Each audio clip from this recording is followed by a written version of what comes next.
মৃত্যুদণ্ডপ্রাপ্ত জামাত নেতা নিজামীর মৃত্যু পরোয়ানা এখন কাশিমপুর কারাগারে। রিভিউ আবেদনের সিদ্ধান্তের কথা জানালেন নিজামী। রিজার্ভ থেকে চুরি যাওয়া অর্থ সাদা করতে ক্যাসিনো কর্মকর্তাকে $3 কোটি দেয় হ্যাকাররা। শুনানিতে ফিলিপিন্সের সিনেটর। এবং পণ্য পরিবহনে যুক্তরাজ্যের নিষেধাজ্ঞা প্রত্যাহারে বাংলাদেশের চিঠিকে ইতিবাচক হিসেবে দেখছেন কূটনীতিকরা। বলছেন বিমানবন্দরের নিরাপত্তা হওয়া উচিত আন্তর্জাতিক মানের।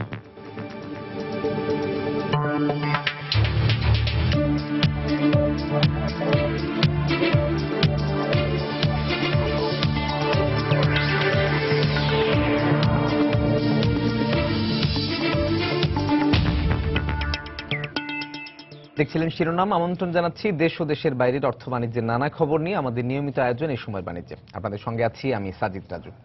দর্শক, অর্থ বাণিজ্যের অন্যান্য খবরের সঙ্গে আজ আমরা কথা বলবো দেশের ব্যাংকিং খাতের আর্থিক নিরাপত্তা পরিস্থিতি নিয়ে। এই বিষয়ে কথা বলতে আমাদের স্টুডিওতে আজ উপস্থিত হয়েছেন ঢাকা বিশ্ববিদ্যালয়ের অর্থনীতি বিভাগের সহযোগী অধ্যাপক ডক্টর সাইমা হক বিদিশা। ডক্টর সাইমা হক বিদিশা, আপনাকে আমাদের স্টুডিওতে স্বাগত জানাচ্ছি। আপনার সঙ্গে আমরা আলোচনায় ফিরবো, তার আগে আমরা অন্যান্য কিছু খবর দর্শকদের জানিয়ে আপনার কাছে ফিরছি। আপনি আমাদের সঙ্গেই থাকুন। মৃত্যুদণ্ডপ্রাপ্ত জামাত নেতা মতিউর রহমান নিজামীর মৃত্যু পরোয়ানা গাজীপুরের কাশিমপুর কারাগারে পাঠানো হয়েছে। সকাল 9টায় পরোয়ানা পৌঁছায় সেখানে। মৃত্যু পরোয়ানা পৌঁছানোর পরপরই আইনজীবীরা তার সাথে দেখা করলে নিজামী রিভিউ আবেদন করার সিদ্ধান্তের কথা জানান। এর আগে গত রাতে ঢাকা কেন্দ্রীয় কারাগার ও জেলা ম্যাজিস্ট্রেটের কাছে এই পরোয়ানা পাঠায় আন্তর্জাতিক অপরাধ ট্রাইব্যুনাল। গতকাল বিকেলে পূর্ণাঙ্গ রায় প্রকাশ করে আপিল বিভাগ। অ্যাটর্নি জেনারেল জানিয়েছেন 15 দিনের মধ্যে রায়ের বিরুদ্ধে রিভিউ না করলে এরপরে যে কোনো দিন রায় কার্যকর করা হবে। আফজাল হোসেনের রিপোর্ট।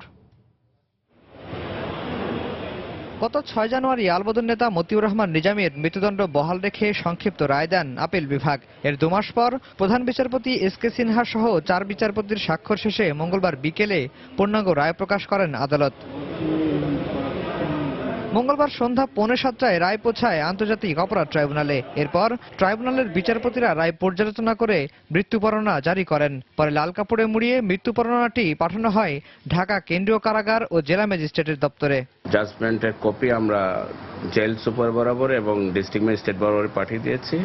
আর অবগতির জন্য আমরা মাননীয় সিনিয়র সচিব স্বরাষ্ট্র মন্ত্রণালয় এবং আইন মন্ত্রণালয়ের মাননীয় সচিব বরাবর পাঠিয়ে দিয়েছি। এমন প্রেক্ষাপটে অ্যাটর্নি জেনারেলের মত বুধবার থেকে 15 দিনের মধ্যে রায়ের বিরুদ্ধে নিজামী রিভিউ আবেদন না করলে দ্রুত সময়ে ফাঁসি কার্যকর করা হবে। 15 দিনের ভিতরে তিনি যদি রিভিউ পিটিশন দায়ের না করেন তাহলে তার মৃত্যুদণ্ড কার্যকর করতে আর কোনো বাধা থাকবে না। কমান্ডার হলেন মতিউর রহমান নিজামী, তারপরের কমান্ডার হলেন আলী হাসান মুজাহিদ এবং তারপরের কমান্ডার হলেন মীর কাসেম আলী। তিনি জানান, রায়ের বিরুদ্ধে রিভিউ করে দণ্ড পরিবর্তন হওয়ার ঘটনা নজিরবিহীন, যা দণ্ড কার্যকর হওয়া যুদ্ধাপরাধীদের রায়ে প্রমাণিত হয়েছে। স্বাভাবিকভাবে বা আফজাল হোসেন, সময় সংবাদ, ঢাকা। রাজধানীর ফার্মগেটে কৃষিবিদ ইনস্টিটিউটে চক্ষু চিকিৎসকদের সম্মেলনে বক্তব্য রাখছেন প্রধানমন্ত্রী শেখ হাসিনা। আমরা সরাসরি চলে যাচ্ছি সেখানে। সেন্টার অফ এক্সেলেন্স হিসেবে প্রতিষ্ঠা আমরা করছি এবং আমি যে চাই যে বিশ্ববিদ্যালয় আমরা আরো 2টি বিশ্ববিদ্যালয় করছি, একটা হচ্ছে চট্টগ্রামে, একটা হচ্ছে রাজশাহীতে। তবে এই বিশ্ববিদ্যালয় এখানে অনেকের ধারণা যে আমরা বোধহয় চট্টগ্রাম মেডিকেল কলেজ বা রাজশাহী মেডিকেল কলেজকে বিশ্ববিদ্যালয়ে রূপান্তর করছি। আমরা কিন্তু তা করছি না, সেটা করব না। বিশ্ববিদ্যালয় হবে সম্পূর্ণ আলাদা। আর বিশ্ববিদ্যালয়ের ক্যাম্পাসে শুধুমাত্র পোস্ট গ্রাজুয়েট যারা তারা থাকবে, গবেষণা করবে বা মাস্টার্স ডিগ্রি পর্যন্ত করতে পারে, কিন্তু তার নিচে সব মেডিকেল কলেজে পড়বে। কলেজগুলি বিশ্ববিদ্যালয়ের সাথে অ্যাফিলিয়েটেড থাকবে, যেমন ঢাকা মেডিকেল কলেজ ঢাকা বিশ্ববিদ্যালয়ের সাথে অ্যাফিলিয়েটেড। ঠিক সেইভাবে চট্টগ্রামে যে সমস্ত মেডিকেল কলেজ সেগুলি থাকবে, সরকারিগুলি ওই মেডিকেল বিশ্ববিদ্যালয়ের সাথে অ্যাফিলিয়েটেড। আমরা রাজশাহী যেটা করছি সেটাও ওইভাবে অ্যাফিলিয়েটেড হবে। আমাদের ভবিষ্যৎ প্ল্যান আছে, আমরা সিলেটও একটা মেডিকেল বিশ্ববিদ্যালয় করব, কাজে সেটাও আমরা এভাবে মেডিকেল কলেজগুলি থাকবে বিশ্ববিদ্যালয়ের সাথে অ্যাফিলিয়েটেড, যাতে তাদের কারিকুলামগুলি তারা দেখতে পারে, শিক্ষার মানটা দেখতে পারে এবং ডিগ্রিটাও সবাই বিশ্ববিদ্যালয় থেকে পেতে পারে। সেইভাবেই কিন্তু আমরা করতে চাই এবং সেই দিকে আমরা ব্যবস্থা নিচ্ছি। ইতিমধ্যে আমরা বিভিন্ন হাসপাতালে বেড সংখ্যা বাড়িয়েছি। প্রত্যেকটা উপজেলায় যেখানে আগে 32 বেড ছিল সেগুলি 50 বেড করে দিয়েছি। জনসংখ্যা এবং কত রোগী চিকিৎসা নিতে আসে তার একটা সার্ভে আমরা করেছিলাম। আমি প্রথমবার যখন সরকার এসে তখনই, পরবর্তীতে আবার করেছি। সেই ভিত্তিতে প্রতি জেলা হাসপাতালগুলি, যেগুলি মাত্র 100 বেড ছিল, কোনোটা 250 বেড, কোনোটা 500 বেড, আর যেগুলি 31 বেড সেগুলি আবার 50 বেড, এবং যেখানে লোক সংখ্যা বেশি, বড় ইউনিয়ন, রোগীর সংখ্যা বেশি, সেখানে আরও বেশি। এভাবে আমরা সমস্ত এলাকার একটা পুরো হিসেব নিয়ে আমরা এভাবে স্বাস্থ্যসেবা নিশ্চিত করার ব্যবস্থা নিচ্ছি এবং শয্যা সংখ্যা আমরা বৃদ্ধি করছি, এবং 24 ঘন্টা যাতে চিকিৎসা পায় মানুষ, স্বাস্থ্যসেবাটা পেতে পারে, সেটা আমরা নিশ্চিত করার পদক্ষেপ নিয়েছি। আমাদের দেশে বিশেষ হয়তো প্রতিষ্ঠান খুব কমই ছিল। আমি যখন প্রথমবার সরকার এসে তখনই আমরা উদ্যোগ নিই, যেমন জাতীয় ক্যান্সার ইনস্টিটিউট, তারপর ন্যাশনাল ইনস্টিটিউট অব নিউরোসায়েন্স, সরকারি কর্মকর্তা কর্মচারীদের জন্য হাসপাতাল, জাতীয় ইএনটি ইনস্টিটিউট, আমরা যে জাতীয় ইএনটি ইনস্টিটিউট সেটাও আমরা স্থাপন করেছি। আর মেডিকেল কলেজে আমরা দ্বিতীয় ইউনিট তৈরি করে দিয়েছি, কারণ আমি চাই না যে একটা হাসপাতালে খুব বেশি রোগী থাকুক। একটা মানুষ। কৃষিবিদ ইনস্টিটিউট থেকে আমরা প্রধানমন্ত্রীর বক্তব্য শুনছিলাম। চক্ষু চিকিৎসকদের সম্মেলনে তিনি বক্তব্য রাখছিলেন। রিজার্ভের টাকা চুরি যাওয়ার ঘটনায় পদত্যাগপত্র জমা দিয়েছেন বাংলাদেশ ব্যাংকের গভর্নর ডক্টর আতিউর রহমান। মঙ্গলবার সকালে প্রধানমন্ত্রীর কার্যালয়ে প্রধানমন্ত্রী শেখ হাসিনার কাছে পদত্যাগপত্র জমা দেন তিনি। আর তার এই পদত্যাগের সিদ্ধান্তকে সাহসী পদক্ষেপ হিসেবে দেখছেন প্রধানমন্ত্রী। এদিকে নতুন গভর্নর হিসেবে সাবেক অর্থ সচিব ও সোনালী ব্যাংকের চেয়ারম্যান ফজলে কবিরের নাম প্রস্তাব করা হয়েছে। গুঞ্জন ছিল সোমবার থেকেই দিল্লি থেকে দেশে ফিরে যে কোনো মুহূর্তে পদত্যাগ করতে পারেন গভর্নর ডক্টর আতিউর রহমান, কিন্তু বিকেলে ঢাকায় পৌঁছে অর্থমন্ত্রী কিংবা প্রধানমন্ত্রী কারোর সঙ্গেই সাক্ষাৎ করেননি তিনি। মঙ্গলবার সকালে সেই গুজবই সত্যি হলো। শেষ পর্যন্ত প্রধানমন্ত্রীর সঙ্গে দেখা করে পদত্যাগপত্র জমা দেন তিনি। যুক্তরাষ্ট্রের federal reserve of new York থেকে বাংলাদেশ ব্যাংকের রিজার্ভের 800 কোটি টাকা চুরি যাওয়ার ঘটনা জানাজানি হবার পর থেকেই মূলত সম্পর্কের টানাপোড়েনের সূত্রপাত। এত বড় একটি ঘটনা ঘটার 1 মাস পরও তা অর্থ মন্ত্রণালয়ের গোচরে না আনার কারণে রোববার অর্থমন্ত্রী ক্ষোভ প্রকাশ করেন। তবে তার এই স্বেচ্ছা পদত্যাগকে প্রধানমন্ত্রী নৈতিকতার এক বিরল দৃষ্টান্ত হিসেবেই দেখছেন বলে জানিয়েছেন প্রেস সচিব। বাংলাদেশ ব্যাংকে একটি অনাকাঙ্ক্ষিত ঘটনার কারণে উদ্ভূত পরিস্থিতির পরিপ্রেক্ষিতে বাংলাদেশ ব্যাংকের গভর্নর ডক্টর আতিউর রহমান আজ সকালে মাননীয় প্রধানমন্ত্রীর কার্যালয়ে সাক্ষাৎ করে পদত্যাগপত্র পেশ করেছেন। প্রধানমন্ত্রী এই পদত্যাগপত্র গ্রহণ করেছেন। এ সময় প্রধানমন্ত্রী বলেন, ডক্টর আতিউর রহমানের এই পদত্যাগ একটি সাহসী পদক্ষেপ, যা নৈতিক মনোবল ও সৎ সাহসের বিরল দৃষ্টান্ত হয়ে থাকবে। প্রধানমন্ত্রী দেশের অর্থনৈতিক উন্নয়নে ডক্টর আতিউরের অনেক অবদান রয়েছে বলে উল্লেখ করে বলেন, বিশেষ করে তার সময়ে রিজার্ভ বৃদ্ধি ও ব্যাংকিং সেবা খাত আরও গতিশীল হয়েছে। সাইবার অপরাধের ধারায় ওয়েবসাইট হ্যাকিংয়ের মাধ্যমে রিজার্ভের অর্থ চুরির বিষয়ে বাংলাদেশ ব্যাংকের অন্যান্য দায়িত্বপ্রাপ্ত কর্মকর্তাদের ব্যাপারেও ব্যবস্থা নেওয়া হবে।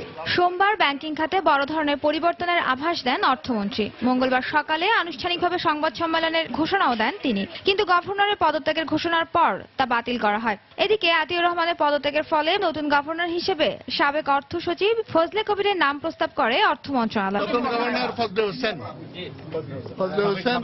Former secretary finance, he is now in new York, 18 তারিখে ফিরবে। রিজার্ভের অর্থ চুরির ঘটনা তদন্তে সাবেক গভর্নর ডক্টর ফরহাদউদ্দিনকে প্রধান করে 3 সদস্যের তদন্ত কমিটি গঠন করেছে সরকার। নাজিয়া শাকুর, সময় সংবাদ, ঢাকা। কেন্দ্রীয় ব্যাংক নিয়ে অহেতুক বিতর্ক এড়াতেই নৈতিক দায়িত্ববোধ থেকে স্বেচ্ছায় পদত্যাগ করেছেন বলে জানিয়েছেন বাংলাদেশ ব্যাংকের সদ্য বিদায়ী গভর্নর ডক্টর আতিউর রহমান। গতকাল দুপুরে রাজধানীর গুলশানে গভর্নর্স হাউসে সংবাদ সম্মেলনে এই মন্তব্য করেন তিনি। এ সময় সাংবাদিকদের করা এক প্রশ্নের জবাবে তিনি বলেন, হ্যাকিংয়ের ঘটনা বুঝতে সময় লাগায় সরকারের উচ্চ পর্যায়ে জানাতে দেরি করেছিল কেন্দ্রীয় ব্যাংক।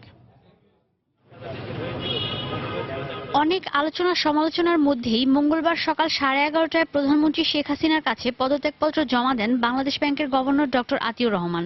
পরে বিকেলে গভর্নরস হাউসে এক সংবাদ সম্মেলনে তিনি তুলে ধরেন তার পদত্যাগের কারণ, জবাব দেন তাকে নিয়ে ওঠা নানা সমালোচনারও। 7 বছরের কার্যকালে বাংলাদেশ ব্যাংকের পাশাপাশি দেশের আর্থিক খাতের উন্নয়নে নিজের ভূমিকার কথাও তুলে ধরেন তিনি। এ সময় কেন্দ্রীয় ব্যাংককে সব ধরনের বিতর্ক থেকে দূরে রাখতেই পদত্যাগের সিদ্ধান্ত নিয়েছেন বলেও জানান আতিউর রহমান। আমি চাই না আমার প্রিয় প্রতিষ্ঠান বাংলাদেশ ব্যাংক নিয়ে কোনো বিতর্ক হোক। আমি চাইনি যে আমার বাংলাদেশের কোনো ভাবমূর্তির সমস্যা হোক। আমি চাইনি আমার প্রধানমন্ত্রীর কোনো বিতর্ক হোক। তো সেই জন্যে আমি স্বেচ্ছায়, আমি মরাল রেসপন্সিবিলিটি নিয়ে আমি পদত্যাগ করেছি। সংবাদ সম্মেলনে তার দাবি, অক্লান্ত পরিশ্রম করেই বাংলাদেশ ব্যাংককে দাঁড় করিয়েছেন শক্ত ভিত্তির ওপর। কর্মজীবনের বর্ণনা করতে যেয়ে আবেগপ্রবণ হয়ে পড়েন কেন্দ্রীয় ব্যাংকের ইতিহাসে প্রথমবারের মতো পদত্যাগী কোনো গভর্নর। আমি আমার সন্তানের মতো আমি আমার বাংলাদেশ ব্যাংকে দেখেছি। আমি তিলে তিলে খনি শ্রমিকের মতো 28 বিলিয়ন ডলার গড়ে তুলেছি। সেই ডলার হারিয়ে যাবে আমার অবহেলায়, এটা বিশ্বাস করতেও আমার কষ্ট হয়। লিখিত বক্তব্য শেষে সাংবাদিকদের প্রশ্নের জবাবে তিনি বলেন, রিজার্ভ চুরির বিষয়টি তাৎক্ষণিকভাবে বুঝে উঠতে না পারায় জানানো হয়নি সরকারের শীর্ষ পর্যায়ে। না, এটা অনেকটা আর্থকুয়েকের মতো, কখন যে কোন দিক থেকে এটা আসবে, এটার কম্পন কেমন হবে, আমাদের আসলে সত্যি সত্যি এই ব্যাপারে খুব উদ্বিগ্ন হবার কারণ আছে এবং এটাকে আমাদের তৈরি হবার কারণ আছে। সুতরাং এটা একটি খুবই অভিনব, একটি খুবই কমপ্লেক্স একটা ঘটনা। এটা খুব সোজা দৃষ্টিতে দেখলে চলবে না, এটা অত্যন্ত জটিল অজানা একটা বিষয়। আমরা শুরুতে সেই জন্য এটা বুঝে উঠতে পারিনি। আবারও শিক্ষকতা পেশায় ফেরার সিদ্ধান্ত নিয়েছেন জানিয়ে সংবাদ সম্মেলন শেষ করেন দেশের ইতিহাসে সবচেয়ে সফল গভর্নর হিসেবে পরিচিতি পাওয়া ডক্টর আতিউর রহমান। ঈশিতা ব্রহ্ম, সময় সংবাদ, ঢাকা। দর্শক, এই মুহূর্তে বাংলাদেশ ব্যাংক কার্যালয়ে রয়েছেন আমাদের সহকর্মী সানবীর রুপল। রিজার্ভের টাকা চুরির ঘটনায় বাংলাদেশ ব্যাংকের কার্যক্রম সম্পর্কে সবশেষ খবরাখবর জানতে আমরা সরাসরি চলে যাচ্ছি তার কাছে। রুপল,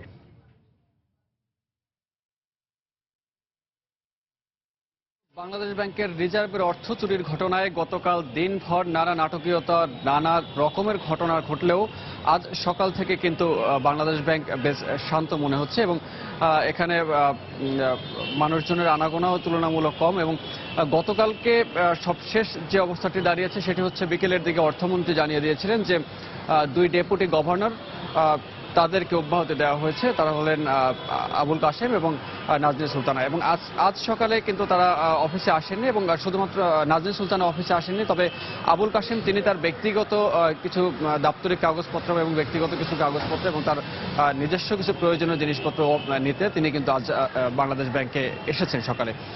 তো এছাড়া বাংলাদেশ ব্যাংকের অবস্থা যদি বলি যে একদমই গতকালকে বাংলাদেশের ইতিহাসে প্রথম গভর্নর যিনি নিজে থেকেই পদত্যাগ করেন এবং তারপর থেকে কিন্তু বাংলাদেশ ব্যাংকের এখন আমি দেখেছি যে অনেকেই বেশ মর্মাহত এবং খুব একটা লোকজনের আনাগোনা খুব একটা দেখতে পাচ্ছি না। যার যার দাপ্তরিক কাজে তারা কিন্তু তার নিজ নিজ কক্ষে তারা অবস্থান করছেন এবং অনেককেই দেখেছি যে একটি থমথমে অবস্থা বিরাজ করছে পুরো বাংলাদেশ ব্যাংকের ভেতরের যদি অবস্থার কথা বলতে চাই। তো আজ সকালে যদিও এখনো পর্যন্ত বাংলাদেশ ব্যাংকের পক্ষ থেকে নতুন করে কোনো কিছু বলা হয়নি যে তাদের নতুন গভর্নর বা কালকে যে 2 জন ডেপুটি গভর্নরকে অব্যাহতি দেওয়া হলো অথবা গতকালকে যে বাংলাদেশ ব্যাংকের পক্ষ থেকে যে মতিঝিল থানায় মামলা করা হলো সে বিষয়গুলো নিয়ে। তবে পরবর্তীতে আজকে একটি কথা জানিয়ে রাখি, সেটা হচ্ছে গতকালকে পদত্যাগ অব্যাহতি পাওয়া ডেপুটি গভর্নর আবুল কাশেম তিনি আমাদেরকে জানিয়েছিলেন যে আজই তাদের যে নিজস্ব তদন্ত সংস্থা একটি কোম্পানির সাথে তারা বলেছিলেন যে এই বিষয়টি তদন্ত করতে। তাদের কিন্তু আজকে সময়সীমা শেষ হচ্ছে, 15 দিনের যে সময়সীমা তারা চেয়েছিল তাদের রিপোর্ট পেশ করার ক্ষেত্রে। তো সে ব্যাপারে কোনো কিছু জানানো হবে কিনা তা এখনো আমরা জানতে পারিনি, তবে আমরা অপেক্ষা করছি। যদি এই ব্যাপারে কোনো কিছু জানতে পারি তাহলে আমরা আবার আপনাদেরকে জানিয়ে দেব। তো রাজু, এই ছিল আজকে এখন পর্যন্ত বাংলাদেশ ব্যাংকের সর্বশেষ পরিস্থিতি। সহকর্মী সানবীর উপর জানাচ্ছিলেন বাংলাদেশ ব্যাংকের কার্যালয় থেকে সেখানকার সবশেষ খবরাখবর। দর্শক, আমরা আগেই আপনাদের জানিয়েছিলাম যে আমরা আলোচনা করব দেশের ব্যাংকিং খাতের আর্থিক নিরাপত্তা পরিস্থিতি নিয়ে। চলে যাচ্ছি আমাদের আজকের অতিথি ঢাকা বিশ্ববিদ্যালয়ের অর্থনীতি বিভাগের সহযোগী অধ্যাপক ডক্টর সাইমা হক বিদিশার কাছে।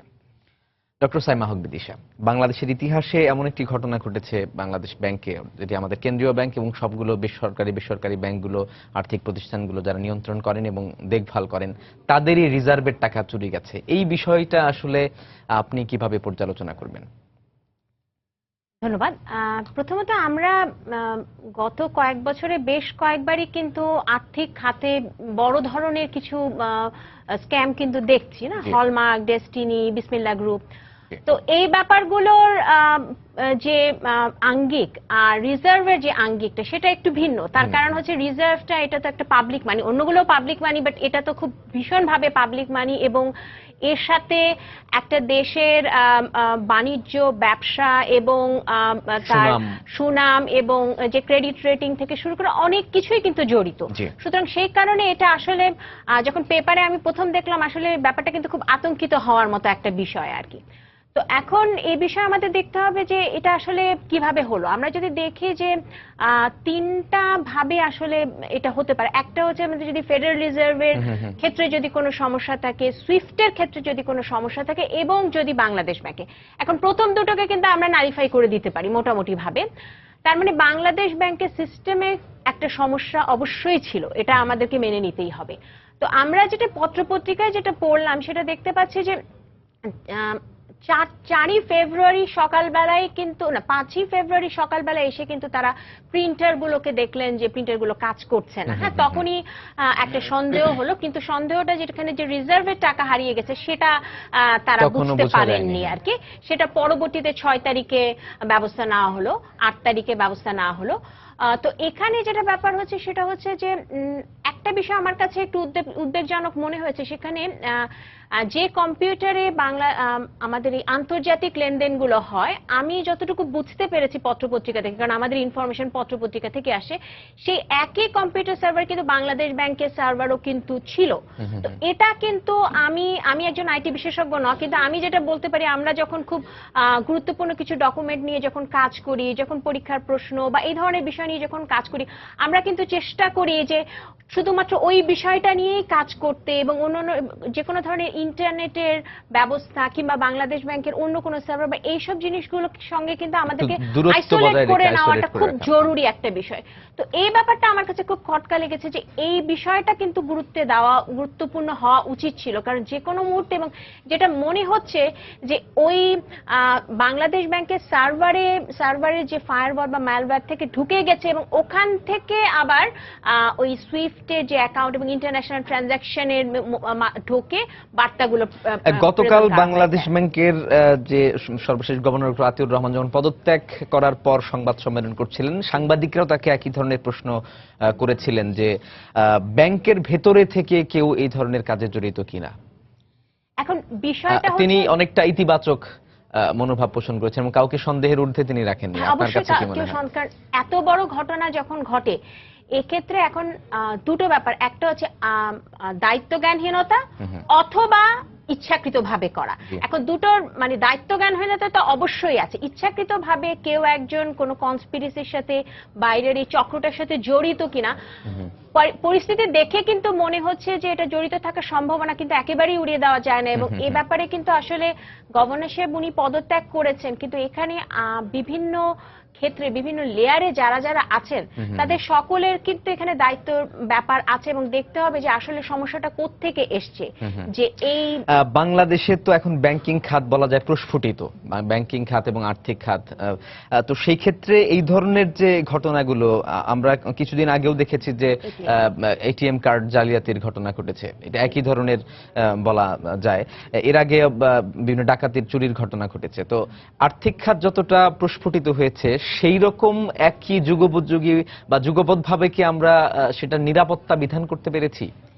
এই ব্যাপারটাই আসলে এই ব্যাপারটা আজকে আমরা যখন এই রিজার্ভ নিয়ে কথা বলছি, এই বিষয়টা কিন্তু এখন খুব লাইমলাইটে উঠে এসেছে। ইনফ্যাক্ট এটা আসলে বেশ কয়েক বছর ধরে কিন্তু আমরা যেটা শুরুতেই বললাম যে বিভিন্ন ধরনের স্ক্যাম যখন হচ্ছে, তার মানে এই জিনিসটা কিন্তু বোঝা যাচ্ছে যে আর্থিক খাতের নিরাপত্তা, আর্থিক খাতে যে জবাবদিহিতা, স্বচ্ছতা, এই জিনিসগুলোর ব্যাপারে কিন্তু একটা বড় ধরনের প্রশ্ন রয়ে গেছে। এখন আমরা যে গতিতে ডিজিটালাইজেশনের দিকে যাচ্ছি, সেই গতিতে কি আমরা নিরাপত্তা নিশ্চিত করতে পারছি, এবং আমাদের যারা কাজ করছেন, যারা জনশক্তি আছেন, তারা কি এই ব্যাপারে সেইভাবে দক্ষ, এটা কিন্তু একটা দেখার বিষয় আছে। কারণ যারা অপারেট করছেন তাদের যদি সেই দক্ষতাটা না থাকে, দক্ষতা তাদের দিতে হবে, তাহলে কিন্তু ব্যাপারটা আমাদেরকে তখন কিন্তু একটু চিন্তা করতে হবে যে তাহলে কি আমরা এই ব্যাপারে কতটা বিনিয়োগের দরকার, কতটা উদ্যোগের দরকার, কতটা খরচ করার দরকার।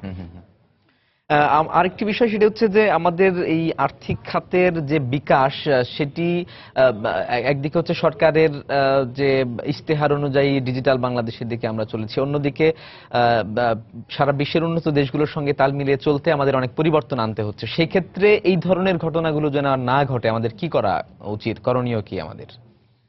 একটু আগে আসলে যেটা বললাম যে প্রথম বিষয়টা হচ্ছে আমাদের জনশক্তি যাতে এই ধরনের বিষয়গুলো ব্যবহারের ক্ষেত্রে যাতে তাদের প্রশিক্ষণটা খুব গুরুত্বপূর্ণ। আমরা যেটা দেখতে পাচ্ছি যে ফরেনসিক বিশেষজ্ঞ হিসেবে আমাদের কিন্তু বাইরের উপরে নির্ভর করতে হচ্ছে, এই পর্যায়ে নির্ভর করতে হচ্ছে, ঠিক আছে, কিন্তু আমাদের কিন্তু দেখতে হবে আমাদের নিজস্ব জনশক্তি যাতে এই সিকিউরিটিগুলো, কারণ আমাদের যে সমস্যাটা যেখানে ঘটছে, যে কম্পিউটার বা যে সার্ভারের সমস্যাটা ঘটছে, যদি সেই ধরনের বিশেষজ্ঞ থাকতো তাহলে হয়তো বাংলাদেশ ব্যাংকে হয়তো যেটা করা যেতে পারে যে বাংলাদেশ ব্যাংকে একটা টেকনিক্যাল স্পেশালাইজড টিম তৈরি করা যেতে পারে, যে যারা হয়তো এই বিষয়গুলো পর্যালোচনা করবে এবং এই ধরনের খুব সেনসিটিভ ট্রানজাকশনটা তারা দেখবে। আর দ্বিতীয় বিষয়টা হচ্ছে যে যেহেতু এই জিনিসগুলোর একটা সমস্যা হচ্ছে যে যেহেতু এখানে একটা গড়িমসির ব্যাপার হয়েছে, সে কারণে দেখা যাচ্ছে কিন্তু যে তদন্ত কার্যক্রমটা বা পুরো প্রসেসটা এখন কিন্তু একটা প্রশ্ন আসছে যে রিজার্ভের মানি আমরা আদৌ ফেরত পাবো কিনা। তো এখন এই ক্ষেত্রে এই ধরনের বিষয়গুলো অর্থাৎ অর্থ মন্ত্রণালয়ের সাথে বাংলাদেশ ব্যাংকের একটা সমন্বয়হীনতার কথা অনেকেই কিন্তু বলছেন। তো এই বিষয়টাও কিন্তু একটু নজর দেওয়া দরকার যে এটা কেন সমন্বয়হীনতা হচ্ছে এবং এই ব্যাপারটাকে কিভাবে আমরা এই ব্যাপারে কাজে লাগাতে পারি। আর আরেকটা বিষয় তো অবশ্যই যে এটা তো শুধু বাংলাদেশ ব্যাংক না, অন্যান্য যেসব আর্থিক প্রতিষ্ঠানের যে ধরনের সমস্যা হচ্ছে গত কয়েক বছরে কিন্তু আমরা দেখবো যে এই বিষয়গুলো কিন্তু বারবারই আমাদের চোখের সামনে আসছে এবং এই বিষয়গুলো কিন্তু এগুলো কিন্তু খুব সামান্য একটা অর্থের বিষয় না, খুব বড় বড় ধরনের কিন্তু অর্থ কেলেঙ্কারি হচ্ছে।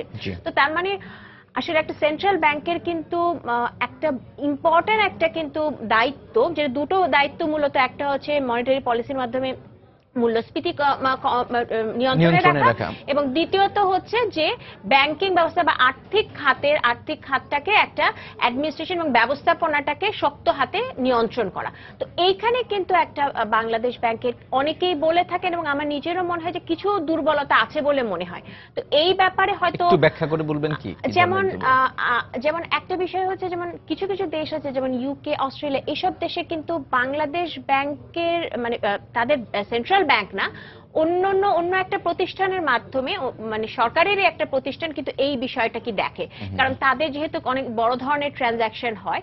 তো আমরা এখনো ওই পর্যায়ে যেতে পারিনি, কিন্তু আমাদের হয়তো সেন্ট্রাল ব্যাংকের মধ্যে এই বিষয়গুলোকে অর্থাৎ এই অর্থনৈতিক যে ব্যবস্থাপনার বিষয়টা, আর্থিক খাতের ব্যবস্থাপনার বিষয়টাকে একটু আরো বেশি গুরুত্ব দেওয়া দরকার। আমরা গত কয়েক বছর ধরে যেটা দেখতে পাচ্ছি যে বেশ কিছু ভালো পদক্ষেপ বাংলাদেশ ব্যাংক থেকে দেখতে পাচ্ছি, ক্ষুদ্র ঋণ কর্মসূচির পদক্ষেপ এবং জনশক্তি কে প্রশিক্ষণের ব্যাপারে কিন্তু গভর্নর সাহেব নিজেও কিন্তু অনেক পদক্ষেপ নিয়েছে, যেগুলো অবশ্যই প্রশংসনীয় এবং মূল্যস্ফীতির ক্ষেত্রে আমরা দেখতে পাচ্ছি।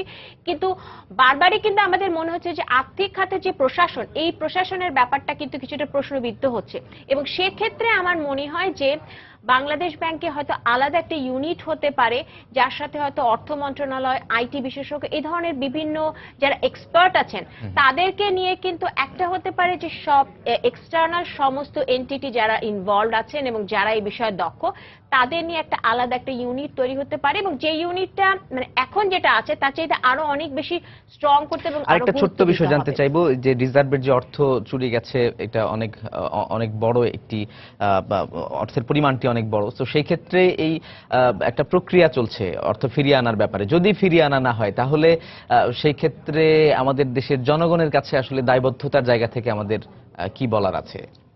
জনগণের এটা আসলে জনগণের টাকা, সুতরাং জনগণের ক্ষেত্রে দায়বদ্ধতার ক্ষেত্রে এটা আসলে একটা বড় ধরনের একটা ব্যর্থতা। এবং সেক্ষেত্রে এটা আসলে এখানে আসলে $1 বিলিয়ন মতো কিন্তু আসলে চলে যেতে পারত। তো আমাদের 35টার মধ্যে আমরা জানি যে আমরা 4টা বা 5টা অ্যাক্টিভেটেড হয়েছে।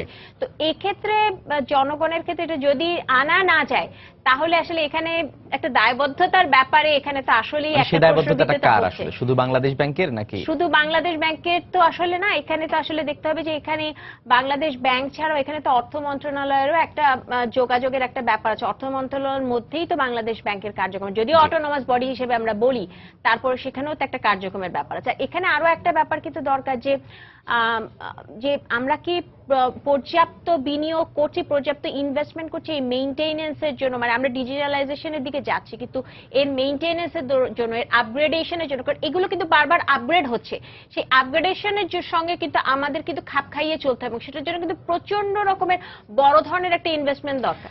ডক্টর বিদিশা, আপনাকে অনেক ধন্যবাদ আমাদের সঙ্গে যোগ দেওয়ার জন্য। আমরা আশা করছি যে নিজের বিবেকের কাছে হয়তো প্রশ্নবিদ্ধ আমাদের হতে হবে না, বিবেককে সেই একটি সুন্দর একটি সমাধান আমরা এটিরও চাচ্ছি। আপনাকে অনেক ধন্যবাদ আমাদের সঙ্গে যোগ দেওয়ার জন্য। দর্শক, কথা বলছিলাম ঢাকা বিশ্ববিদ্যালয়ের সহযোগী অধ্যাপক ডক্টর সাইমা হক বিদিশার সঙ্গে। কথা বলছিলাম বাংলাদেশের যে ব্যাংক এবং আর্থিক খাত, সেই আর্থিক খাতের নিরাপত্তা বিধানের যে প্রক্রিয়া এবং যেই ব্যবস্থা আমাদের আছে সেসবের নিরাপত্তা নিয়ে। আবারও বাংলাদেশ ব্যাংক প্রসঙ্গ। বাংলাদেশ ব্যাংকের 2 ডেপুটি গভর্নরকে তাদের পদ থেকে অব্যাহতি দেওয়া হয়েছে। এরা হলেন নাজনীন সুলতানা ও মোহাম্মদ আবুল কাশেম। গতকাল বিকেলে অর্থ মন্ত্রণালয়ের পক্ষ থেকে এই তথ্য নিশ্চিত করা হয়। এদের মধ্যে মোহাম্মদ আবুল কাশেমকে ভারপ্রাপ্ত গভর্নর হিসেবে দায়িত্ব দেওয়া হয়েছিল। আবুল কাশেম 2011-র 7 জুলাই এবং নাজনীন সুলতানা 2012-র 23 জানুয়ারি থেকে বাংলাদেশ ব্যাংকের ডেপুটি গভর্নর হিসেবে দায়িত্ব পালন করছিলেন। আগামী 14 জুলাই নাজনীন সুলতানার এবং 19 আগস্ট আবুল কাশেমের চাকরির মেয়াদ শেষ হওয়ার কথা ছিল। এদিকে অর্থ মন্ত্রণালয়ের ব্যাংক ও আর্থিক প্রতিষ্ঠান বিভাগের সচিব ডক্টর এম আসলাম আলমকে ওএসডি করা হয়েছে। বাংলাদেশ ব্যাংকের রিজার্ভ চুরির ঘটনায় রাজধানীর মতিঝিল থানায় মামলা করা হয়েছে। গতকাল দুপুরে বাংলাদেশ ব্যাংকের অ্যাকাউন্টস অ্যান্ড বাজেটিং ডিপার্টমেন্টের যুগ্ম পরিচালক মোহাম্মদ জোবায়ের বিন হুদা বাদী হয়ে মামলাটি করেন। মানি লন্ডারিং প্রতিরোধ আইন, তথ্য প্রযুক্তি আইন ও দণ্ডবিধি 379 এই 3টি ধারায় মামলাটি দায়ের করা হয়। তবে মামলার এজাহারে কোনো আসামির নাম উল্লেখ করা হয়নি। এজাহারের বিবরণ মতে 5টি বার্তার মাধ্যমে মোট $101 মিলিয়ন বিদেশে পাচার করা হয়েছে। রিজার্ভ থেকে চুরি করা অর্থ বৈধ করতে ফিলিপিন্সের এক ক্যাসিনো কর্মকর্তাকে $3 কোটি দেয় হ্যাকাররা। গতকাল সিনেটের শুনানিতে এমনটাই জানিয়েছেন ফিলিপিন্সের সিনেটর সার্জিও ওসমেনার। সিনেট শুনানি শেষে তিনি বলেন, কালো টাকা সাদা করার জন্য ক্যাসিনো একটি সহজ মাধ্যম এবং হ্যাকাররা অর্থ পাচারের জন্য ক্যাসিনোকে ব্যবহার করেছিল। শুনানিতে উপস্থিত ছিলেন অর্থ প্রেরণ সেবা সংস্থা ফিলরেমের প্রধান সালুদ বটিস্তা।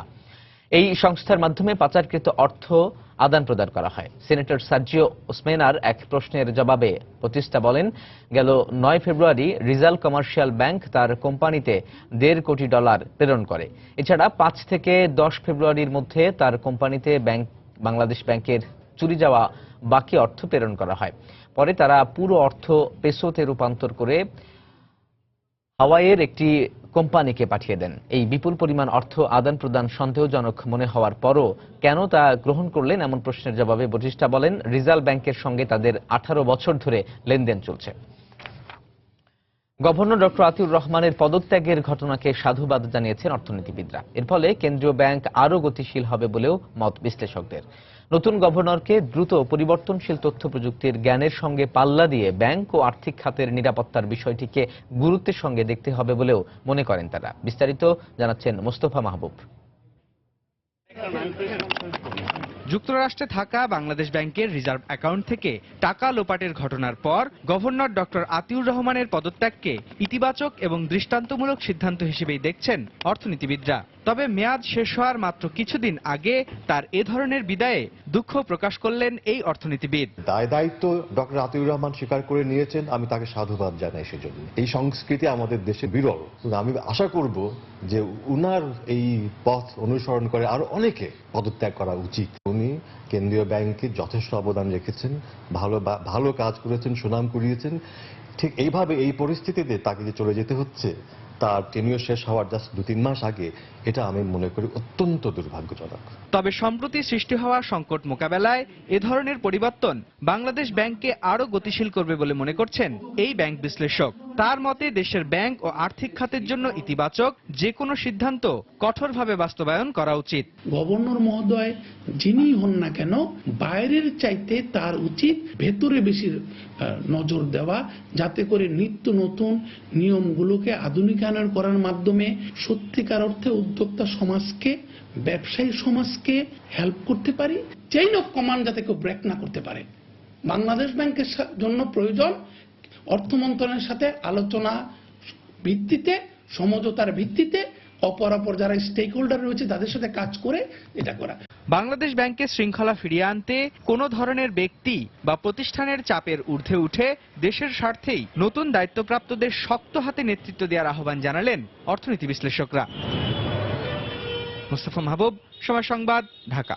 বাংলাদেশ থেকে বিমানে পণ্য পরিবহনে যুক্তরাজ্যের আরোপিত নিষেধাজ্ঞা প্রত্যাহারের অনুরোধ জানিয়ে ব্রিটিশ প্রধানমন্ত্রীর কাছে বাংলাদেশের প্রধানমন্ত্রীর চিঠিকে ইতিবাচক হিসেবে দেখছেন কূটনীতিকরা। সারা বিশ্বে সন্ত্রাসী হামলার হুমকিকে আমলে নিয়ে বিমানবন্দরের নিরাপত্তাকে আন্তর্জাতিক মানের করার আহ্বান তাদের। আর নিরাপত্তা বিশ্লেষকদের মতে দেশের নিরাপত্তা এবং বর্তমান প্রতিযোগিতামূলক বাজার ধরে রাখতে বিমানবন্দর পরিচালনায় বেসরকারি খাতকে যুক্ত করতে হবে। বিস্তারিত হাজিরা শিউলির রিপোর্টে। বাংলাদেশ থেকে বিমানে পণ্য পরিবহনে যুক্তরাজ্যের নিষেধাজ্ঞায় এখনো আমদানি রপ্তানি বাণিজ্যে তেমন প্রভাব না পড়লেও এটি দেশের ভাবমূর্তির জন্য বড় ধরনের সংকট বলে মনে করছেন কূটনীতিকরা। এদিকে এই নিষেধাজ্ঞা প্রত্যাহারে ব্রিটিশ প্রধানমন্ত্রীকে বাংলাদেশের প্রধানমন্ত্রীর চিঠি এবং সরকারি সাম্প্রতিক উদ্যোগে ইতিবাচক ফলাফলের সম্ভাবনা দেখলেও কার্যকর পদক্ষেপের মাধ্যমে নিরাপত্তার ঘাটতি পূরণ করেই আন্তর্জাতিকভাবে আস্থা অর্জন সম্ভব বলে মনে করেন কূটনীতিক ও নিরাপত্তা বিশ্লেষকরা। এক্ষেত্রে ব্রিটিশ পরামর্শ প্রতিষ্ঠান নিয়োগের সমস্যার স্থায়ী সমাধান হবে না। বিমানবন্দরের নিরাপত্তা নিজস্ব দক্ষ ব্যবস্থাপনা গড়ে তোলার কোনো বিকল্প নেই বলে মত তাদের। হয়তো আমাদের জন্য একটা ইতিবাচক ফলাফল বয়ে আনতে পারে। ব্রিটিশ বা অন্যান্য পশ্চিমা জগৎ যারা আছে তারা চায় যে আপনার চিঠিতে আপনি বলেছেন আপনি সর্বোচ্চ পর্যায়ে জিনিসটাকে হ্যান্ডেল করার চেষ্টা করছেন, কিন্তু তারা মনোযোগ দেবে যে নিরাপত্তার বিষয়টাতে আমরা কতটা নিশ্চিত। আলটিমেটলি আমাদের মনে রাখতে হবে যে নিরাপত্তার দায়িত্বটা কিন্তু আমাদেরই করতে হবে। এয়ারপোর্ট ম্যানেজমেন্ট, এবং এই ক্ষেত্রে ইনভেস্টমেন্ট করতে হবে, টেকনিক্যাল ইনভেস্টমেন্ট করতে হবে দক্ষ জনশক্তি তৈরি করার জন্য। পরিবর্তিত বিশ্ব পরিস্থিতির প্রেক্ষাপটে আন্তর্জাতিক বাজারে প্রতিযোগিতায় টিকে থাকতে নিরাপত্তার শঙ্কা দূর করে অন্যান্য দেশের মতো বেসরকারি প্রতিষ্ঠান নিয়োগের পরামর্শ তাদের। টিকে থাকতে হলে আমাদেরকে আন্তর্জাতিক মানসম্পন্ন বিমান পরিচালন ব্যবস্থা গড়ে তুলতে হবে। বড় বড় এয়ারপোর্ট যেগুলো আমরা মনে করি, সিঙ্গাপুর, লন্ডন, হিথ্রো, জেএফকে, নিউ ইয়র্কের, এগুলো সব প্রাইভেটাইজড, এবং কম্পিটিশনে তারা কাজ করছে। কিন্তু আমাদের এখানে হচ্ছে সরকার নিয়ন্ত্রিত হওয়াতে সারা জীবনের জন্য চাকরি আছে, ট্রেড ইউনিয়ন আছে, আপনি অদক্ষ কর্মচারীদেরকে বের করতে পারছেন না। এভাবে কিন্তু আধুনিক বিশ্বে টিকে থাকাটা কঠিন। নিরাপত্তার ক্ষেত্রে আন্তর্জাতিক মানদণ্ডের শর্ত পূরণ না করার কারণ দেখিয়ে গত 8 মার্চ ঢাকা থেকে সরাসরি যুক্তরাজ্যে কার্গো পরিবহনের ওপর নিষেধাজ্ঞা আরোপ করে 31 মার্চ পর্যন্ত সময় বেঁধে দেয় যুক্তরাজ্য। হাজারি শিউলি, সময় সংবাদ, ঢাকা। এদিকে বেসামরিক বিমান ও পর্যটন মন্ত্রী রাশেদ খান মেনন জানিয়েছেন, বাংলাদেশ ও যুক্তরাজ্যের মধ্যে কার্গো বিমান চলাচলে যে জটিলতার সৃষ্টি হয়েছে আগামী 20 মার্চের মধ্যেই এই সমস্যার সমাধানে ইতিবাচক অগ্রগতি হবে। গতকাল বরিশালের শহীদ আব্দুর রফসের নিয়াবাদ আইনজীবী সমিতি মিলনায়তনে ওয়ার্কার্স পার্টি আয়োজিত এক অনুষ্ঠান শেষে সাংবাদিকদের তিনি একথা বলেন। আমরা যুক্তরাজ্যের সাথে সহযোগিতাপূর্ণ সম্পর্ক রাখতে চাই এবং সে কারণে আমাদের এই যে ব্যান তারা করেছেন এটাকে উইথড্র করার জন্য, রিভিউ করার জন্য তিনি বলেছেন। 2, যুক্তরাজ্যের তরফ থেকে আমাদের কাছে যেসব চাহিদা চাওয়া হয়েছিল সেই অনুযায়ী কাজ হচ্ছে এবং আমরা আশা করি 20 মার্চের মধ্যে এর একটা অগ্রগতি ঘটবে। বাংলাদেশের তথ্য প্রযুক্তি খাতে বিনিয়োগ করতে ইউরোপীয় ব্যবসায়ীদের প্রতি আহ্বান জানিয়েছেন প্রধানমন্ত্রীর তথ্য যোগাযোগ ও প্রযুক্তি বিষয়ক উপদেষ্টা সজীব ওয়াজেদ জয়। গতকাল জার্মানির হ্যানোভার সিটিতে আয়োজিত সিবিট মেলায় তিনি এই আহ্বান জানান। এ সময় তিনি ব্যবসায়ীদের উদ্দেশ্যে আরো বলেন, গত 7 বছরে বাংলাদেশে তথ্য প্রযুক্তি খাতে ব্যাপক বিপ্লব ঘটেছে এবং বিনিয়োগ অব্যাহত থাকলে এই খাত আরো উন্নত হবে। জার্মানির হ্যানোভার সিটিতে আয়োজিত সিবিট মেলায় প্রথমবারের মতো অংশ নিয়েছে বাংলাদেশ। 5 দিনের এই মেলা শুরু হয়েছে গত 14 মার্চ এবং শেষ হবে আগামী 18 মার্চ। বাংলাদেশের হয়ে সজীব ওয়াজেদ জয় ছাড়াও মেলায় আরও অংশ নেন তথ্য ও প্রযুক্তি বিষয়ক প্রতিমন্ত্রী জুনায়েদ আহমেদ পলক। 1,75,000 বর্গমিটার জায়গা জুড়ে আয়োজিত 31তম সিবিট মেলায় 70টি দেশ অংশ নিয়েছে। The next 11 by Goldman Sachs.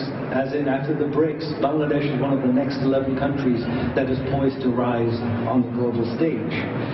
JP Morgan considers this one of the frontier five. And again, people are always shocked when I tell them this, that today, Bangladesh is the third fastest growing economy in the world. We are second only to India and China. অর্থনীতি ও সামাজিক উন্নয়নে বাংলাদেশের অগ্রগতি সন্তোষজনক উল্লেখ করে চলতি বছরেই বাংলাদেশের রপ্তানি $34 বিলিয়ন পৌঁছাবে বলে জানিয়েছেন বাণিজ্যমন্ত্রী তোফায়েল আহমেদ। গতকাল রাজধানীর কারওয়ান বাজারে টিসিবি ভবনে আয়োজিত বিশ্ব ভোক্তা অধিকার দিবসের সেমিনারে তিনি একথা বলেন। এছাড়াও বর্তমান সরকার বাজারে ভোগ্য পণ্যের মূল্য স্থিতিশীল রাখতে সক্ষম হয়েছে বলেও দাবি করেন তিনি। ভোক্তা অধিকার দিবসের এবারের প্রতিপাদ্য অ্যান্টিবায়োটিক খাদ্যকে না বলুন শীর্ষক সেমিনারে আরও বক্তব্য রাখেন ঢাকা বিশ্ববিদ্যালয়ের অধ্যাপক আ.ব.ম ফারুক। তিনি জানান, জীবাণুর অ্যান্টিবায়োটিক রেজিস্ট্যান্সের নেতিবাচক প্রভাব বন্ধ না হলে 2050 সাল নাগাদ শুধু এশিয়াতেই 47,30,000 মানুষের মৃত্যু হতে পারে। এছাড়াও অ্যান্টিবায়োটিক উৎপাদনের সামর্থ্য না থাকা সত্ত্বেও যেসব ওষুধ কোম্পানি লাইসেন্স পেয়েছে সেটি বাতিলেরও দাবি জানান বক্তারা। আজকে আমাদের এক্সপোর্ট এই বছর আশা করি 34 বিলিয়ন পর্যন্ত পৌঁছবে। আমাদের রিজার্ভ 28 বিলিয়ন ছাড়িয়ে গেছে। আমাদের রিমিটেন্স এবছর 16 বিলিয়ন হবার কথা। আমরা ইতিমধ্যে মধ্যভাগ দেশে রূপান্তরিত হয়েছি। 2021 সাল আমাদের স্বাধীনতার 50 বছর পূর্তি। আমাদের এক্সপোর্ট হবে $60 বিলিয়ন। শুধু তৈরি পোশাক খাত থেকেই আমরা লক্ষ্য নির্ধারণ করেছি যে $50 বিলিয়ন আমাদের রপ্তানি হবে তৈরি পোশাক। কুমিল্লার কোটবাড়িতে সমতল থেকে 146 ফুট উঁচুতে প্রাচীন বৌদ্ধ মন্দিরের সন্ধান পেয়েছে প্রত্নতত্ত্ব বিভাগ। 42 দিনের খনন শেষে মন্দিরটির সন্ধান পায় তারা। প্রত্নতত্ত্ব বিভাগ বলছে, 8ম শতাব্দীর এই স্থাপনাটি শালবন বৌদ্ধবিহারের 13তম নিদর্শন। এই অবস্থায় এই নিদর্শনটিকে ঘিরে পর্যটন এলাকা গড়ে তোলার দাবি জানিয়েছেন এলাকাবাসী। বাহার রায়হানের পাঠানো তথ্য ও ছবি নিয়ে ডেস্ক রিপোর্ট। 1955 সালে কুমিল্লার লালমাই ময়নামতি রেঞ্জের কোটবাড়ি শালবন বৌদ্ধবিহারকে ঘিরে 55টি প্রাচীন স্থাপনার সন্ধান মেলে। এরপর 60-এর দশকে সেগুলো উদ্ধারে খনন কাজ শুরু করে প্রত্নতত্ত্ব বিভাগ। এর ধারাবাহিকতায় চলতি বছরের 28 জানুয়ারি হাতিগাড়া মুড়া এলাকায় সমতল থেকে 146 ফুট উঁচুতে অনুসন্ধান চালায় প্রত্নতত্ত্ব বিভাগের 9 সদস্যের একটি দল। 20 জন শ্রমিকের নিরলস প্রচেষ্টায় গত 10 মার্চ একটি মন্দিরের অবকাঠামো ও তার প্রবেশদ্বারের সন্ধান পায় দলটি। দক্ষিণ দিকে একটা দরজার সাইন আমরা পেয়েছি এবং এই মন্দিরের সাথে আমরা একটা পেয়েছি, পাথওয়ে পেয়েছি, প্রদক্ষিণ পথ। তো আমরা আশা করছি এটা একটা মন্দির। প্রাচীন এই নিদর্শনটি সংরক্ষণ করে দর্শনার্থী ও পর্যটক আকর্ষণে প্রচার বাড়ানোর দাবি জানিয়েছেন এলাকাবাসী ও বৌদ্ধ নেতারা। যদি সুন্দর করে সংস্কার করে দেয় সরকার, আমাদের দাবি, তাহলে আমাদের কুমিল্লার একটা ঐতিহ্য, কুমিল্লার একটা সুনাম গড়ে উঠবে। যে সমস্ত স্থাপনাগুলি আছে এখনো সুপ্ত অবস্থায়, সেগুলি যাতে উন্মোচন করে বহির্বিশ্বে প্রকাশ করতে পারে, তাহলে আমাদের কুমিল্লার শিক্ষা সংস্কৃতির বিকাশে আমরা অর্থাৎ অনন্য হিসেবে থাকব। অবশ্য এ ব্যাপারে পদক্ষেপ নেওয়ার আশ্বাস দিয়েছে ময়নামতি জাদুঘর কর্তৃপক্ষ। সরকার আমাদের যথেষ্ট সহায়তা করছেন এ বিষয়ে এবং প্রত্যেকটি প্রত্নস্থাপনা আমরা যাতে প্রতি বছর উন্মোচন করতে পারি সে বিষয়ে আর্থিক বরাদ্দ যথাযথ রয়েছে এবং আমরা আমাদের কাজ এগিয়ে নিয়ে যাচ্ছি। প্রত্নতত্ত্ব বিভাগের তথ্য মতে কোটবাড়ি শালবন বৌদ্ধবিহারের খননযোগ্য 23টি নিদর্শনের মধ্যে এ বৌদ্ধ মন্দিরটি 13তম। সময় সংবাদ, কুমিল্লা। গাজীপুরের রাজেন্দ্রপুরে অবস্থিত ব্র্যাক সিডিএমে অনুষ্ঠিত হয়েছে দেশের ইলেকট্রনিক্স এবং এয়ার কন্ডিশনার বাজারজাতকারী প্রতিষ্ঠান ইলেকট্রোমার্টের বার্ষিক ডিলার কনফারেন্স 2016। অনুষ্ঠানে প্রধান অতিথি হিসেবে উপস্থিত ছিলেন ইলেকট্রোমার্টের চেয়ারম্যান ও চট্টগ্রাম চেম্বারের সহসভাপতি মোহাম্মদ নুরুল নেওয়াজ সেলিম। অনুষ্ঠানে সভাপতিত্ব করেন ইলেকট্রোমার্টের ব্যবস্থাপনা পরিচালক মোহাম্মদ নুরুল আমিন। অনুষ্ঠানে প্রতিষ্ঠানটির ঊর্ধ্বতন কর্মকর্তারা উপস্থিত ছিলেন।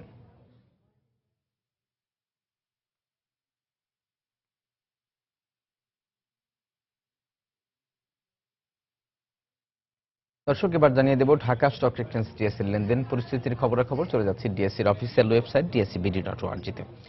দর্শক, আমরা দেখতে পাচ্ছি যে গতকাল যে ঊর্ধ্বমুখী প্রবণতার মধ্যে দিয়ে লেনদেন শেষ করেছিল ঢাকা স্টক এক্সচেঞ্জ, আজ কিন্তু দিনের শুরুতেই তার উল্টো চিত্র অর্থাৎ নিম্নমুখী প্রবণতার মধ্য দিয়ে দিনের লেনদেন শুরু হয়েছে।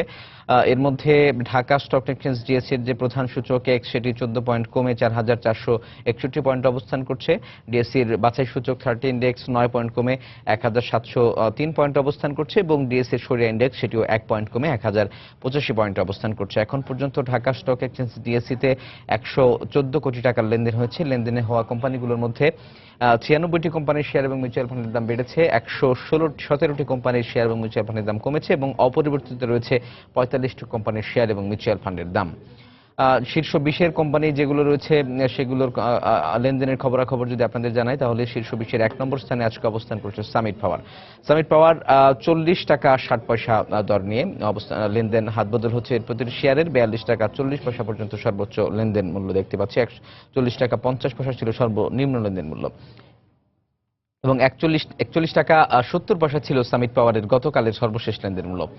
ইউনাইটেড ইউসিবি রয়েছে, ব্যাংক খাতের প্রতিষ্ঠান ইউসিবি রয়েছে 17 টাকা 70 পয়সা দর নিয়ে। ইউনাইটেড কমার্শিয়াল ব্যাংক লিমিটেড এটি 17 টাকা 70 পয়সায় লেনদেন করছে বর্তমানে। 18 টাকা ছিল সর্বোচ্চ দর এবং 17 টাকা 60 পয়সা আর সর্বনিম্ন দর দেখতে পাচ্ছি। গতকালের সর্বশেষ লেনদেন ছিল 20 টাকা 50 পয়সা। এএফসি এগ্রো রয়েছে 74 টাকা 10 পয়সা দর নিয়ে 3 নম্বর স্থানে, 74 টাকা 90 পয়সা সর্বোচ্চ দর, 73 টাকা 20 পয়সা সর্বনিম্ন দর এবং গতকালের সর্বশেষ লেনদেন মূল্য ছিল আজকে সর্বনিম্ন লেনদেন মূল্যের সমান। অলটেক্স রয়েছে 4 নম্বর স্থানে 29 টাকা 10 পয়সা দর নিয়ে, 29 টাকা 50 পয়সা সর্বোচ্চ দর, 28 টাকা 10 পয়সা সর্বনিম্ন দর এবং 28 টাকা 10 পয়সা এটি হচ্ছে গতকালের সর্বশেষ লেনদেন মূল্য। 5 নম্বর স্থানে অবস্থান করছে 36 টাকা 80 পয়সা দর নিয়ে অলিম্পিক অ্যাক্সেসরিজ লিমিটেড। এই কোম্পানিটি আজকে শীর্ষ 20-এর 5 নম্বর স্থানে। এটি 36 টাকা 80 পয়সা দরে হাতবদল করছে প্রতিটি শেয়ার। 37 টাকা 10 পয়সা সর্বোচ্চ দর, 35 টাকা 70 পয়সা সর্বনিম্ন এবং গতকালের সর্বশেষ লেনদেন মূল্য দেখতে পাচ্ছি 35 টাকা 80 পয়সা। 6 নম্বর স্থানে অবস্থান করছে সাইপ পাওয়ার। এটি 6 নম্বর স্থানে 54 টাকা 40 পয়সা দর নিয়ে অবস্থান করছে। 58 টাকা 40 পয়সা সর্বোচ্চ এবং 54 টাকা সামিট পূর্বাচল পাওয়ার কোম্পানি লিমিটেড। এটি 55 টাকা দেখতে পাচ্ছি সর্বনিম্ন লেনদেন মূল্য। আর 7 নম্বর স্থানে রয়েছে এসপিসিএল। এটি 114 টাকা 30 পয়সা দর নিয়ে 115 টাকা সর্বোচ্চ দর, 111 টাকা 90 পয়সা সর্বনিম্ন এবং গতকালের সর্বশেষ লেনদেন ছিল 111 টাকা 10 পয়সা। লঙ্কা বাংলা ফিন্যান্স রয়েছে 8 নম্বর স্থানে 35 টাকা দর নিয়ে, 35 টাকা 50 পয়সা সর্বোচ্চ দর, 34 টাকা 90 পয়সা সর্বনিম্ন এবং গতকালের সর্বশেষ লেনদেন ছিল 34 টাকা 90 পয়সা। কেয়া কসমেটিক্স লিমিটেড রয়েছে 9 নম্বর স্থানে। এটি 13 টাকা 20 পয়সা দর নিয়ে অবস্থান করছে, 13 টাকা 40 পয়সা সর্বোচ্চ দর এবং 13 টাকা সর্বনিম্ন দর। গতকালের সর্বশেষ লেনদেন ছিল 12 টাকা 80 পয়সা। খান ব্রাদার্স পিপি ওভেন ব্যাগ ইন্ডাস্ট্রিজ লিমিটেড, এটি রয়েছে শীর্ষ 20-এর আজকে 10 নম্বর স্থানে। 20 টাকা 80 পয়সা দর নিয়ে, 20 টাকা 90 পয়সা সর্বোচ্চ এবং 20 টাকা 50 পয়সা সর্বনিম্ন দর। গতকালের সর্বশেষ লেনদেন ছিল 20 টাকা 40 পয়সা। তো আরেকবার যদি সূচকের অবস্থানগুলো জানিয়ে শেয়ার বাজারের সর্বশেষ খবর শেষ করব। এখনো নিম্নমুখী প্রবণতা লক্ষ্য করা যাচ্ছে। 14 পয়েন্ট কমে ডিএসসির প্রধান সূচক এক্স 4461 পয়েন্টে অবস্থান করছে। দর্শক, এই ছিল আমার হাতে মোটামুটি ঢাকা স্টক এক্সচেঞ্জ ডিএসসির সংক্ষিপ্ত খবরাখবর। আবারও জানিয়ে দিচ্ছি এই সময়ের বাণিজ্যের শিরোনামগুলো। মৃত্যুদণ্ডপ্রাপ্ত জামাত নেতা নিজামীর মৃত্যু পরোয়ানা এখন কাশিমপুর কারাগারে। রিভিউ আবেদনের সিদ্ধান্তের কথা জানালেন নিজামী। রিজার্ভ থেকে চুরি যাওয়া অর্থ সাদা করতে ক্যাসিনো কর্মকর্তাকে $3 কোটি দেয় হ্যাকাররা। শুনানিতে ফিলিপিন্সের সিনেটর। এবং পণ্য পরিবহনে যুক্তরাজ্যের নিষেধাজ্ঞা প্রত্যাহারে বাংলাদেশের চিঠিকে ইতিবাচক হিসেবে দেখছেন কূটনীতিকরা। বলছেন বিমানবন্দরের নিরাপত্তা হওয়া উচিত আন্তর্জাতিক মানের।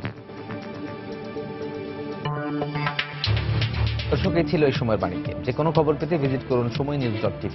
সঙ্গে থাকুন সময়।